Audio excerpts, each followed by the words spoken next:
He's got a proven track record of tremendous relationships with all the quarterbacks that he's ever worked with, and he's gotten great head-to-head success with all the quarterbacks that he's worked with. The quarterback position, obviously, with all the different interviews, was the number one concern. We're committed to finding a veteran. We didn't get into names. Did you think about his connections to any particular quarterbacks?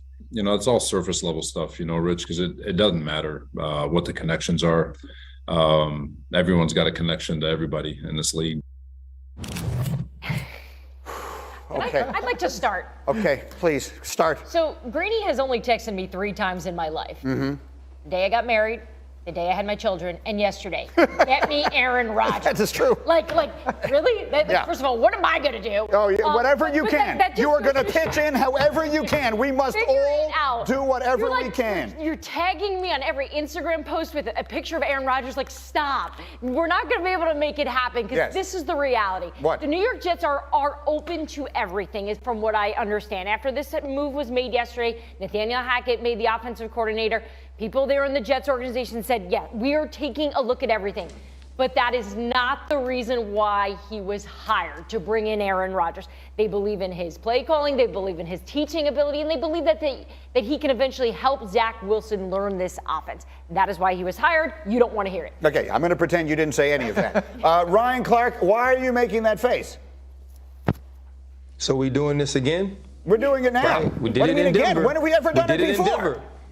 We did it in Denver. Oh, Nathaniel Hackett's going to Denver. The whole offseason, we're going to speculate if they're going to get Aaron Rodgers. Aaron Rodgers doesn't go. Nathaniel Hackett is actually terrible at coaching. He's terrible at managing an offense. He's terrible at decision making. But now let's bring him to the Jets, because is it about any quarterbacks that he's connected to? And then Robert Saleh, well, everybody in this league's connected. At least lie better.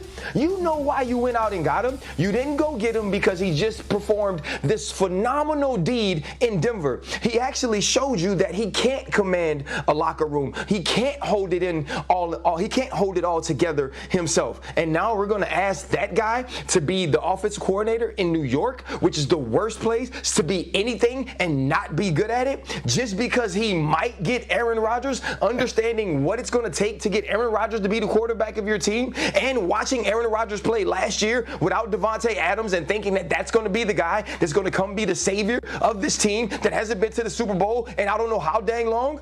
We're doing too much, Greeny. You're hoping too much. So as your friend, see, sometimes you got to have people around you that are not yes men, Greeny. Mm-hmm. And I know you very successful, super rich types have people around you that are going to say yes to you because you play for every meal.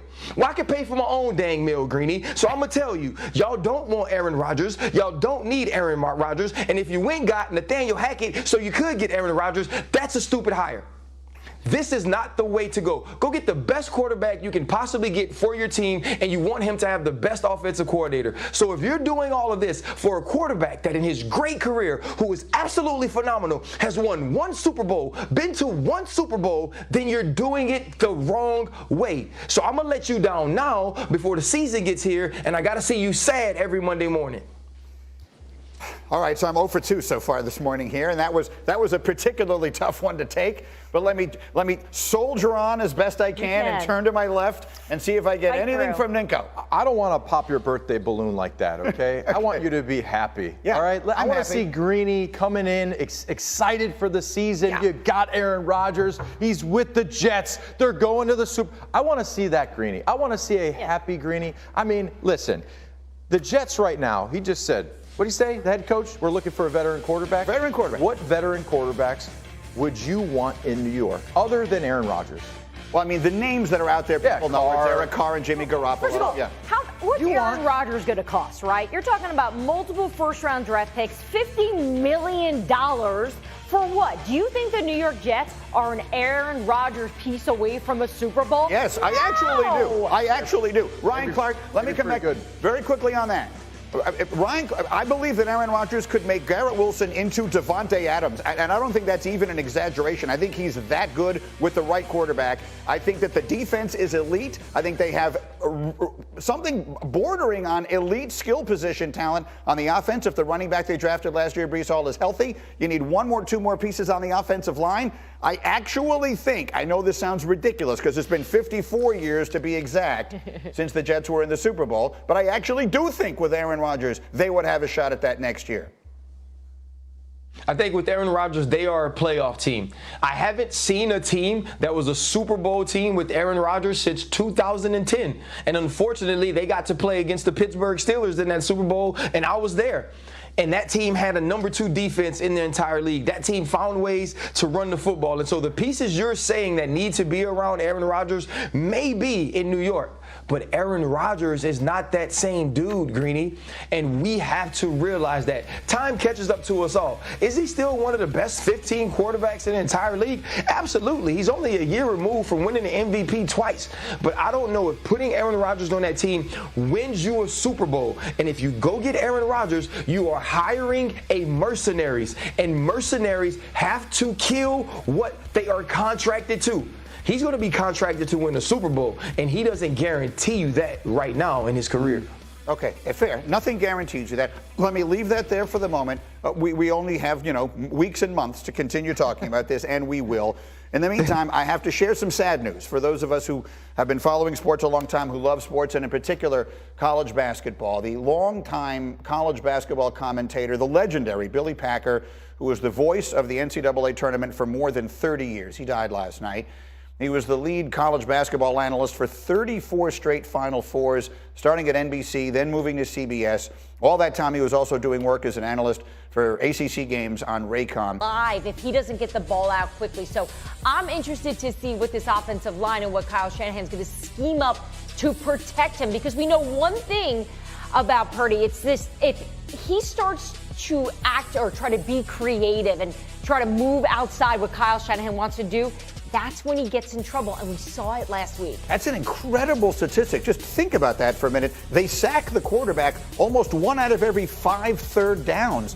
And I will add to that, they have right now 75 sacks on the season, including the playoff Ferocious. game. No other team in the league has as many as 60. So their pass rush is that much better than everybody else's, RC. So let's live in a world where they can make this a game that Brock Purdy has to stand up to that he has to handle that pass rush. Again, this is still a rookie with 7 starts under his belt. Do you think he can stand up to that?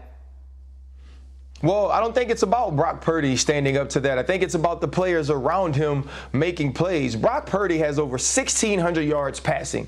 52% of those yards are on yards after the catch. This isn't a dude that's holding on to the football so he can push it down the field. Brock Purdy is a guy that runs Kyle Shanahan's offense. Kyle Shanahan is creative and schemes up ways to get one-on-ones in the open field with all of these skilled ball carriers. Brock Purdy has to understand that it's about the run. And if the run takes over this game, if they can be effective in the middle of this Philadelphia Eagles defense, now you get into the play action, which gives you half boots, which gives you rolls, which gets you outside of this pocket.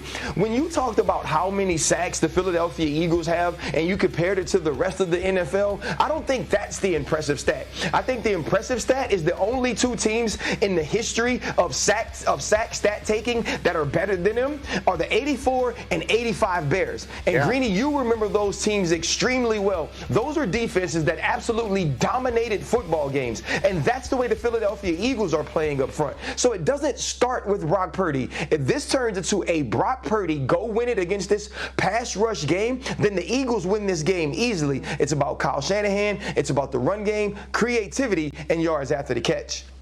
What do you think of it, Nick, of this defense? I think that you're going to have to put Purdy in longer down and distances. And the Eagles in 18 games, they're down and distance-wise, 3rd and long. Other teams are 16 for 97 in 3rd and long attempts. So what you're going to have to do is win on first down. If you win on first down and don't just let them have easy access, flat routes, check downs, to where you just take it into the rookie's hands, check it down quick, toss it for quick routes and reverses and all those gadget plays that Shanahan likes to play. You got to make them throw down the field in tight coverage from the pocket. That's how you create a turnover. The 49ers have been everybody's sexy pick now, it feels like, and they haven't lost a game in more than 2 months. But let's put the picks up on the screen. I feel like it's all kind of turning here. We all like the Eagles. Diana's not making picks as she's covering the games this weekend, but we all like the Eagles, and frankly, almost everyone was leaning that way yesterday. So it does feel like it's kind of moving. At least the conventional wisdom is moving in that direction. You're not even talking about the superficial element of Brock Purdy at the link. Yeah. I mean, we're talking the Philadelphia Eagles at home. Nick Sirianni had a message to the fans. Go out there and just be you, and we know what you is. You're married to one of them, so you know it intimately. The Eagles fans are a little different breed. Anyway, DraftKings Sportsbook is an official sports betting partner of the NFL, and this week new customers can bet $5 and win $200 in free bets instantly. Download